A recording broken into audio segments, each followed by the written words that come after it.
সালামু আলাইকুম। তোমাদের শিরোনামটা দেখেই বুঝতে পারতেছো যে আসলে আমরা কী নিয়ে আলোচনা করতেছি। তো আসলে শিরোনাম নাই বললাম, আমরা সরাসরি অঙ্কে চলে যাচ্ছি। তো দেখো, আমি যে অঙ্কগুলো করাবো সেই অঙ্কগুলো তোমরা জানলে অনেক বেসিক ক্লিয়ার হবে বড় বড় অঙ্ক করানোর জন্য। তো যাই হোক, আমরা শুরুতেই অঙ্ক করি আর কি। এসটিপিতে 2 গ্রাম অক্সিজেন থেকে কি পরিমাণ কার্বন ডাই অক্সাইড পাওয়া যাবে? এসটিপি এটার মানে হলো standard temperature and pressure. Standard temperature and pressure, প্রমাণ তাপমাত্রা ও চাপ। ঠিক আছে, প্রমাণ তাপমাত্রা ও চাপ। এখন এই অঙ্কটা সলিউশন করার আগে কার্বন ডাই অক্সাইড যে পাওয়া যায়, কিভাবে পাওয়া যায় সেটা আমরা লিখব আগে। কার্বন আর অক্সিজেন আমরা যদি বিক্রিয়া করি তাহলে কার্বন ডাই অক্সাইড পাবো। এখন এখানে কত গ্রাম কার্বন ব্যবহার করছে? 12 গ্রাম। ঠিক আছে, এখানে কার্বনের পারমাণবিক ভর হলো 12, অক্সিজেনের আণবিক ভর হলো 16 দুগুণা 32, 16 দুগুণা 32 গ্রাম। মানে এখানে দেখো, পারমাণবিক ভর, কার্বনের পারমাণবিক ভর হলো 12 গ্রাম আর অক্সিজেনের পারমাণবিক ভর কত? 16। এখন এখানে অণু দেওয়া আছে, তার মানে আণবিক ভর লাগবে 32 গ্রাম। এখানে দেখো, এটার আণবিক ভর কার্বন 12 আর এটা 32, তার মানে 44 গ্রাম। ঠিক আছে, এখানে কি জিজ্ঞাসা করছে একটু খেয়াল করো, তাহলে অঙ্কটা বুঝতে পারবে। 2 গ্রাম অক্সিজেন থেকে কি পরিমাণ কার্বন ডাই অক্সাইড পাওয়া যায়? তাহলে অক্সিজেন থেকে জিজ্ঞাসা করছে, আমরা এইভাবেই লিখব 32 গ্রাম অক্সিজেন থেকে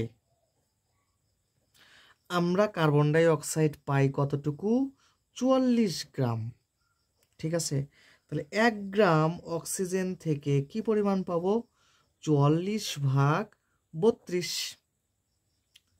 কিন্তু এখানে জিজ্ঞাসা করছে কয় গ্রাম অক্সিজেন ব্যবহার করা লাগবে আমাদের? 2 গ্রাম।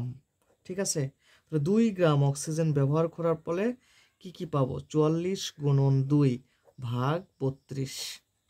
এটা ক্যালকুলেশন করে নিও ভাইয়া তোমরা, কাইন্ডলি। আমার কাছে এই মুহূর্তে ক্যালকুলেটর নাই, পরবর্তীতে দেখি আমরা। তো দেখো, পরবর্তী খুবই মজাদার অঙ্ক, ওই অঙ্কে রিলেটেড, কিন্তু ওটা মনে আছে কিনা জানি না, তোমরা আবার ভিডিও পিছনে টেনে দেখে আসো দরকার হলে। এসটিপি 10 গ্রাম কার্বন ডাই অক্সাইড পেতে কি পরিমাণ অক্সিজেন লাগবে? মানে তার উল্টাটা, ওখানে অক্সিজেন থেকে জিজ্ঞাসা করছে আর এখানে কার্বন ডাই অক্সাইড পাওয়ার জন্যে কি পরিমাণ অক্সিজেন লাগবে আর কি। এখন দেখো, কার্বন প্লাস অক্সিজেন বিক্রিয়া করে কার্বন ডাই অক্সাইড পাওয়া যায়। এখন কার্বন 12 গ্রাম আর অক্সিজেন 32 গ্রাম, কেবলই শিখাইছিলাম, এটা 44 গ্রাম। এখন দেখো, আমরা যে কার্বন ডাই অক্সাইড 44 গ্রাম পাইছি, কতটুকু? 32 গ্রাম। তার মানে দেখো, 44 গ্রাম আমরা ব্যবহার করে পাইছি কতটুকু? কতটুকু ব্যবহার করার ফলে পাইছি? 44 গ্রাম কার্বন ডাই অক্সাইড পাওয়া যায় 32 গ্রাম অক্সিজেন থেকে।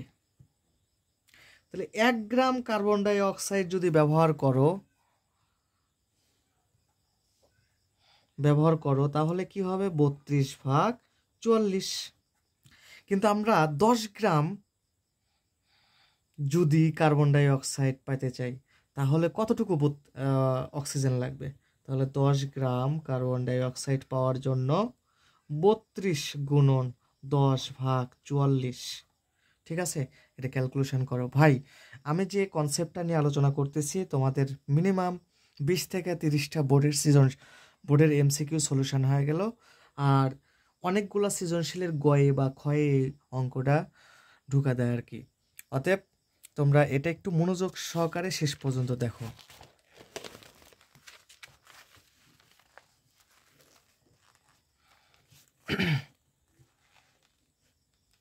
এরপরে দেখো, এরপরে হলো এসটিপিতে 8 গ্রাম কার্বন থেকে কি পরিমাণ কার্বন ডাই অক্সাইড পাওয়া যাবে?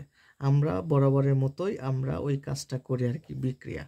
তাহলে কার্বন ডাই অক্সাইড, এখানে দেখো কার্বন 12 গ্রাম আর অক্সিজেন 32 গ্রাম, আর এখানে কার্বন ডাই অক্সাইড 44 গ্রাম।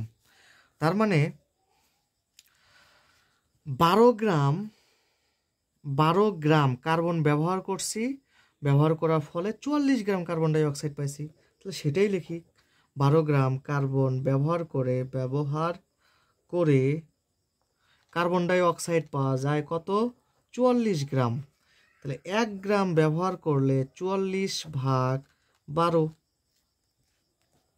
ঠিক আছে, এখন তোমাকে জিজ্ঞাসা করছে কত, যে 8 গ্রাম কার্বন থেকে কতটুকু পাওয়া যাবে বের করে দেখাও। তার মানে 8 গ্রাম কার্বন থেকে ব্যবহার যদি করা যায় 44 × 8/12, তাহলে এটা ক্যালকুলেশন করলে যা পাবে সেটাই অ্যান্সার। আশা করা যায় তোমরা বুঝতে পারছো। ধন্যবাদ, সবাই ভালো থাকো।